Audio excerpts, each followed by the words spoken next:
پھر ذرا میرے سوالات کے جواب دیتے رہیے۔ آپ اس نوکر کے متعلق کیا کہیں گے جو آقا کی مقرر کی ہوئی ڈیوٹی پر جانے کے بجائے ہر وقت بس اس کے سامنے ہاتھ باندھے کھڑا رہے اور لاکھوں مرتبہ اس کا نام جپتا چلا جائے؟ آقا اس سے کہتا ہے کہ جا کر فلاں فلاں آدمیوں کے حق ادا کر، مگر یہ جاتا نہیں، بلکہ وہیں کھڑے کھڑے آقا کو جھک جھک کر 10 سلام کرتا ہے اور پھر ہاتھ باندھ کر کھڑا ہو جاتا ہے۔ آقا اسے حکم دیتا ہے کہ جا اور فلاں فلاں خرابیوں کو مٹا دے، مگر یہ 1 انچ وہاں سے نہیں ہٹتا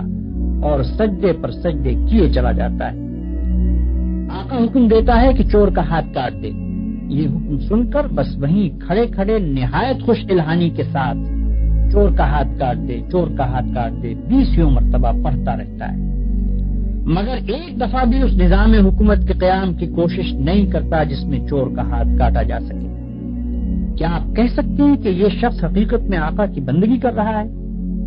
اگر آپ کا کوئی ملازم یہ رویہ اختیار کرے تو میں نہیں جانتا ہوں کہ آپ اسے کیا کہیں گے، مگر حیرت ہے آپ پر کہ خدا کا جو نوکر ایسا کرتا ہے آپ اسے بڑا عبادت گزار کہتے ہیں۔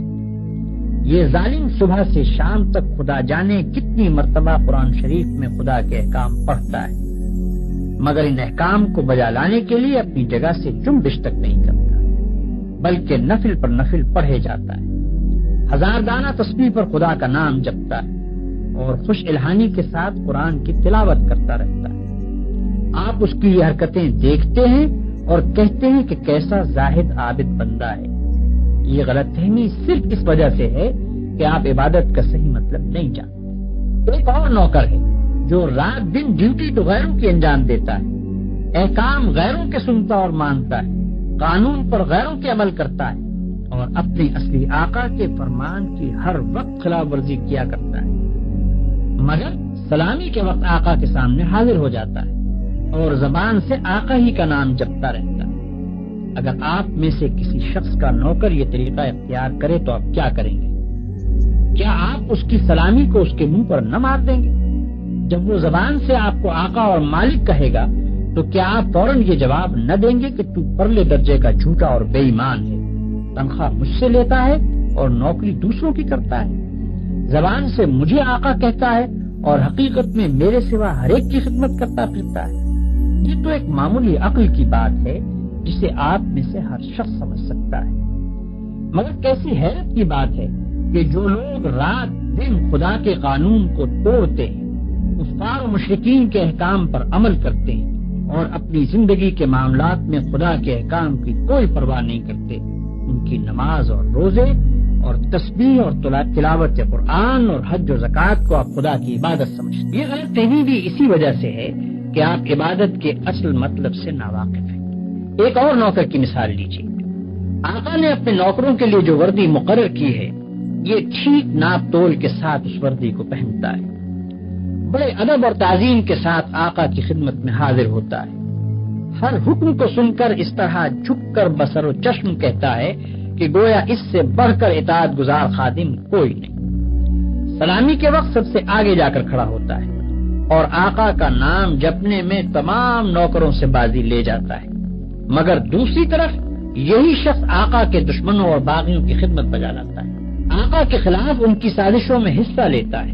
اور آقا کے نام کو دنیا سے مٹانے میں جو کوشش بھی وہ کرتے ہیں اس میں یہ کمبخت ان کا ساتھ دیتا ہے،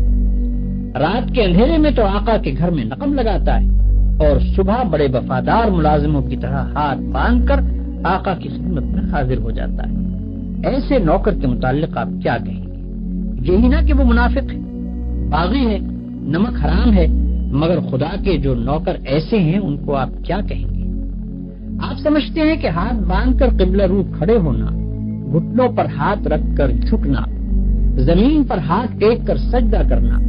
اور چند مقرر الفاظ زبان سے ادا کرنا، بس یہی چند افعال اور حرکات بجائے خود عبادت ہیں؟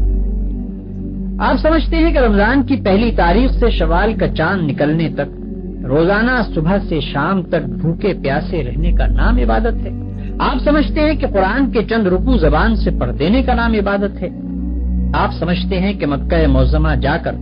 کعبے کے گرد طواف کرنے کا نام عبادت ہے؟ غرض آپ نے چند افعال کی ظاہری شکلوں کا نام عبادت رکھ چھوڑا ہے، اور جب کوئی شخص ان شکلوں کے ساتھ ان افعال کو ادا کر دیتا ہے تو آپ خیال کرتے ہیں کہ اس نے خدا کی عبادت کر دی اور اس کی تخلیق کا مقصد پورا ہو گیا، اب وہ اپنی زندگی میں آزاد ہے کہ جو چاہے کرے۔ لیکن اصل حقیقت یہ ہے کہ اللہ نے جس عبادت کے لیے آپ کو پیدا کیا ہے اور جس کا آپ کو حکم دیا ہے وہ کچھ اور ہی چیز ہے۔ وہ عبادت یہ ہے کہ آپ اپنی زندگی میں ہر وقت ہر حال میں خدا کی اطاعت کریں اور ہر اس قانون کی پابندی سے آزاد ہو جائیں جو قانون الہی کے خلاف ہے۔ آپ کی ہر جنبش اس حد کے اندر ہو جو خدا نے آپ کے لیے مقرر کی ہے، آپ کا ہر فعل اس طریقے کے مطابق ہو جو خدا نے بتا دیا ہے۔ اس طرز پر جو زندگی آپ بسر کریں گے وہ پوری کی پوری عبادت ہوگی۔ ایسی زندگی میں آپ کا سونا بھی عبادت ہے اور جاگنا بھی، کھانا بھی عبادت ہے اور پینا بھی، چلنا پھرنا بھی عبادت ہے اور بات کرنا بھی، حتیٰ کہ اپنی بیوی کے پاس جانا اور اپنے بچے کو پیار کرنا بھی عبادت ہے۔ جن کاموں کو آپ بالکل دنیا داری کہتے ہیں وہ سب دینداری اور عبادت ہیں اگر آپ ان کو انجام دینے میں خدا کی مقرر کی ہوئی حدوں کا لحاظ کریں اور زندگی میں ہر ہر قدم پر یہ دیکھ کر چلیں کہ خدا کے نزدیک جائز کیا ہے اور ناجائز کیا، حلال کیا ہے اور حرام کیا، فرض کیا چیز کی گئی ہے اور منع کس چیز سے کیا گیا ہے، کس چیز سے خدا خوش ہوتا ہے اور کس سے ناراض ہوتا ہے۔ مثلاً آپ روزی کمانے کے لیے نکلتے ہیں، اس کام میں بہت سے مواقع ایسے بھی آتے ہیں جن میں حرام کا مال کافی آسانی کے ساتھ آپ کو مل سکتا ہے۔ اگر آپ نے خدا سے ڈر کر وہ مال نہ لیا اور صرف حلال کی روٹی کما کر لائے